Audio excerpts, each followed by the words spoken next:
In the annals of history, some child predators faced executions so brutal they sent shockwaves through society. These weren't just punishments, they were warnings, terrifying examples of justice taken to the extreme. Brace yourself, because in those days, punishments knew no bounds. Today, we look at the child abusers who have had the most horrific executions in human history.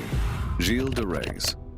Let's go back in time to one of the earliest and most infamous child predators in history, Jeil de As. Once celebrated as a hero of the French military, Jeil de As is now remembered for his horrifying descent into darkness. Born in 1404 to noble parents, he was an intelligent, cultured child, fluent in Latin and skilled in the art of manuscript illumination. His early years held much promise, and he even fought alongside Joan of Arc during the legendary Siege of Orleans. By 1429, Rice had earned the title of Marshal of France, becoming one of the nation's most respected military leaders. But behind this noble facade, a darkness was lurking. But beneath this noble facade, a sinister side began to emerge. After his military career, Rice squandered his wealth on extravagant living. With his fortune gone and his social status crumbling, he began a terrifying new chapter in his life, one that would forever stain his legacy. Around 1430, Rice turned to the occult, believing that he could summon a demon to restore his fortune. With the help of his accomplices,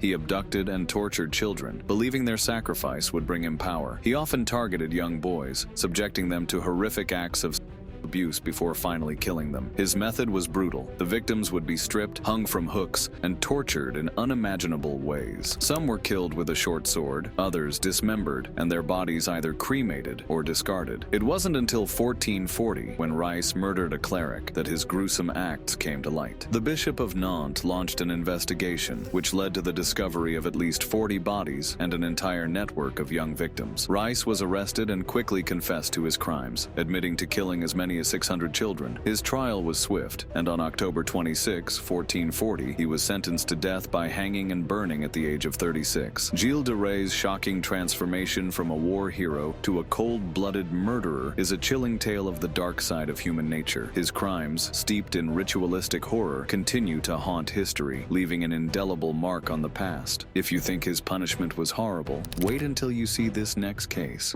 Peter Stump.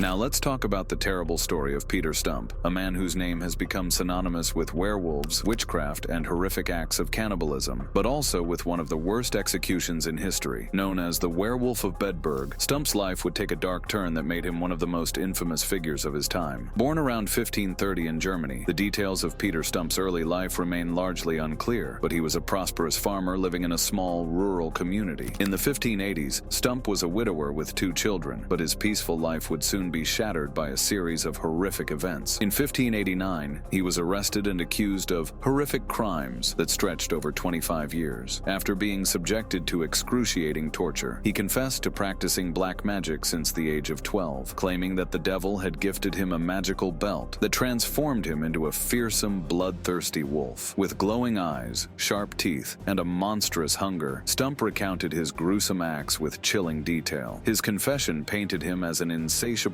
predator, one who feasted on the flesh of goats, lambs, and women, and most horrifyingly, children. He claimed to have killed and consumed 14 children and 2 pregnant women, even describing the hearts of his victims as dainty morsels. The horror didn't end there. It was revealed that Stump had a disturbing and relationship with his own daughter, Beale, who was also sentenced to die alongside him. His horrific lust knew no bounds, as he even confessed to coupling with a succubus sent by the devil himself. The details of his monstrous crimes shocked the local community, and in 1589, the authorities made an example of him with a brutal execution. Stump was tortured on a wheel, his flesh torn from his body with red-hot pincers, his limbs broken, and then he was beheaded before his body was burned. His daughter and mistress were also killed and burned, and to serve as a grotesque reminder of his crimes, his severed head was placed on display for all to see. The tale of Peter Stump continues to haunt the annals of history, a reminder of the darkness that can lurk behind even the most ordinary of lives. The next case is Hajj Muhammad MWI, and his execution matches his crimes. In the early 1900s, Marrakech was haunted by a horror mystery, the sudden and unexplained disappearances of young women. At the heart of these shocking events was Hajj Muhammad MWI, a local shoemaker and public writer who lived a double life as a brutal serial killer. killer. Known as the Marrakech Arch Killer, MWI lured his victims into his shop under the guise of offering help with writing letters. There, he drugged them, stole their belongings, and committed horrific acts before ending their lives. The bodies of his victims were decapitated and buried under his shop or in his garden, hidden from the prying eyes of the city. The truth behind the disappearances was revealed in 1906 when MWI's accomplice, a 70-year-old woman named Anna, was tortured into confessing. She revealed the full extent of the murders, describing how MWI drugged the girls with wine before beheading them. The authorities quickly arrested the shoemaker, who also admitted to his crimes. In total, he was said to have killed 36 women, though the exact number may never be known. While there is no definitive evidence of rape, it is highly likely. MWI's punishment was equally horrifying. Initially sentenced to crucifixion, foreign officials in Morocco intervened, deeming the method too brutal. Instead, MWI was subjected to daily torture in the town square, where he was whipped publicly, his cries echoing through the streets. To prolong his suffering, the jailers used vinegar and oil on his wounds, ensuring he didn't die too quickly. Finally, on June 11, 1906, MWI faced his final execution. He was walled up alive. As the crowd watched, he was sealed inside a tomb-like wall, screaming for mercy. Days passed before his agonizing cries faded, and MWI was left to die in one of the most horrific executions in Moroccan history. Intense hatred has a way of driving people to unthinkable actions, and this next case is the ultimate example to it. Daimos.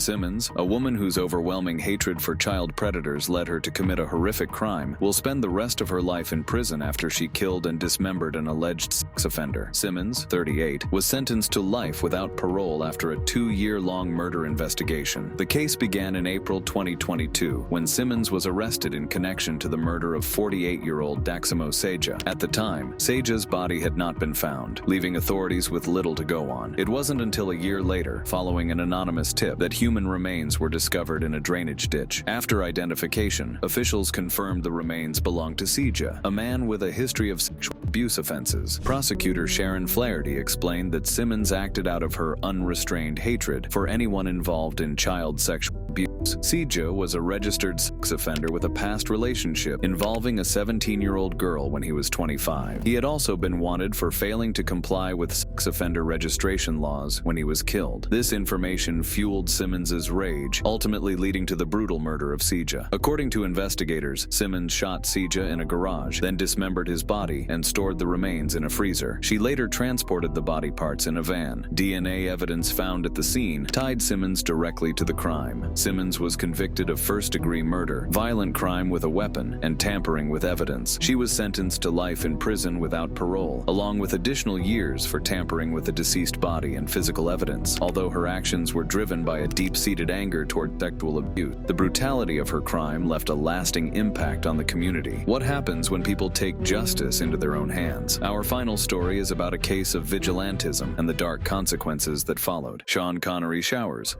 James Lewis Spencer III, a 24-year-old man from Houston, has been charged with murder after allegedly targeting and killing a registered sex offender, 37-year-old Sean Connery Showers. Spencer's actions, driven by his belief that law enforcement wasn't doing enough to handle pedophiles, have sparked outrage and questions about vigilantism. The crime unfolded on the morning of May 29, 2023, when a passerby discovered Showers' lifeless body in a ditch on Northwood Street. Surveillance footage showed a car pulling up at 3:50 a.m., and within moments, multiple gunshots rang out. The car sped away, leaving behind only the body of Showers, whose phone was discovered under his lifeless form. Investigators later determined that Showers had been in communication with Spencer through the Kik app, a social media platform. Their messages, which were sexual in nature, suggested they were meeting at Monty Beach Park for an encounter. What makes the case even more creepy is the fact that Spencer allegedly posed as a minor in these conversations. Showers, who had a disturbing criminal history, had pleaded guilty in 2009 to possession of child pornography and had been sentenced to 30 months in prison. He was also required to register as a sex offender for life. In 2019, he was jailed again for failing to comply with sex offender registration law. These factors, along with Spencer's belief that authorities were not doing enough to stop sex offenders, appear to have motivated the murder. Spencer had allegedly voiced his frustration with the justice system, claiming that if the police wouldn't take action, he would. As authorities dig deeper into Spencer's past, past, they are investigating whether he was involved in other cases. Despite the abhorrent nature of the crime, prosecutors remind us that no one, regardless of their past, should be taken out of the justice system by vigilantes. Spencer remains in custody, and his case is under close scrutiny. If you enjoyed this video, don't forget to subscribe and like it. If you'd like to delve deeper into similar content, click on the videos displayed on your screen. Each of them offers more captivating stories and insights that you won't want to miss. Thank you for watching this video, and we look forward to seeing you in the next one.